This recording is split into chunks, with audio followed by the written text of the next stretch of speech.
like you're getting to know my personal story.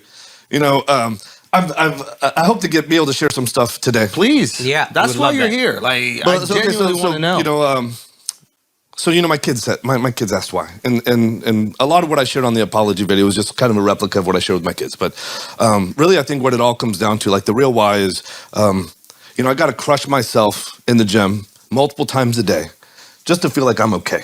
Yeah. Like I'm worth it, like I fucking earned it, you know, and trust me, this is not like just one time a day. Like this is multiple times a day. And somebody said, okay, why do you gotta do all that shit? You know, and I'm like, oh my God, you know what? I've never dealt with this before. And again, this is a silver lining. Now I have the chance to go deep. Yeah. When I talk about my 10 to 15-year-old self, when you guys fucking understand, you know, the first day of middle school for me was some fucking guy who looked like he was 35 with a mustache and everything. Hawks a loogie on his fucking hand, smacks me in the face, and I didn't know what the fuck, where I was. But what would happen at least once a week is I just got blindsided, I'd get knocked out, and I would wake up, and I'd have my book bag, the bell had already rung, nobody's in the hallway, and I gotta figure out, okay, what fucking period is it? You know, and this is my entire fucking middle school. Not once did I stand up for myself. Not once did I fight back or push. And when the guys would come, I would just walk back, and say, you don't want to fight me, I'm a pussy. And this is true, you know, and I thought for years, I was like, I'm gonna take that shit to the grave. You know, I think a real defining moment for me was in middle school. This kid, Chris, challenged me to a fight. For him to enter into a gang, he had to get into a fight. So some people told me about this thing, and I'm like, well, why would I do that? Well, I've never gotten in a fight. You think I'm gonna fight in front of a whole fucking gang and do all this shit, you know? And so I immediately was like, of course I'm not gonna do this. You know, my brother happened to be around, who's an older brother. He was with a friend, Justin, and his mom. And his mom said, you have to do this. And my dad died when I was a little kid, and I don't have any memory of him. I had never had a male mentor in my life, but she said, you gotta do this. Justin said, you gotta do this. My brother said, you gotta do this. Hey, you're strong.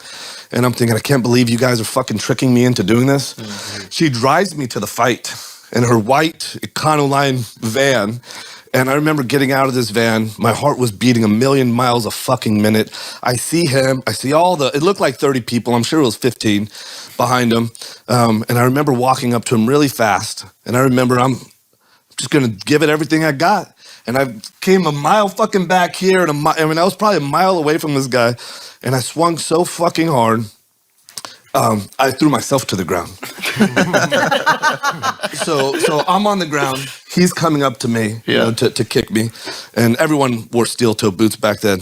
And so he's coming up to kick me. And as he's coming up to kick me, I picked him up and I manhandled him. And I realized how fucking strong I am. And then I was able to mount him.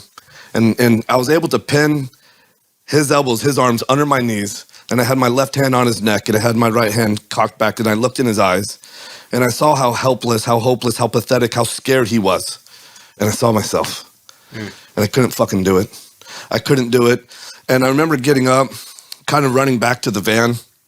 And when I got in, everyone was kind of proud of me. You know, everyone was throwing rocks at the van. The windshield got cracked, and I was so worried about her van. And she looked back at me. Justin's mom looked back at me, and she's like, she said she's proud of me. And you know what I knew right then? I was like, you know what is fucking worthless? Is I had felt what seemed like my whole life. Yeah. I can do that. Yeah. And if I could do that, what else am I capable of doing? So that was the spark. You know what? Again, I know I haven't dealt with this because... Wait, did you get to join the gang? Like, how did... No. And sometimes I think, God damn, I should have just done it. I would have gotten so much more respect if I had just done that. And that guy, when I let him up, he didn't come after me because he fucking knew. He knew what time it was, yeah. He knew. I have way more respect for you doing it like that.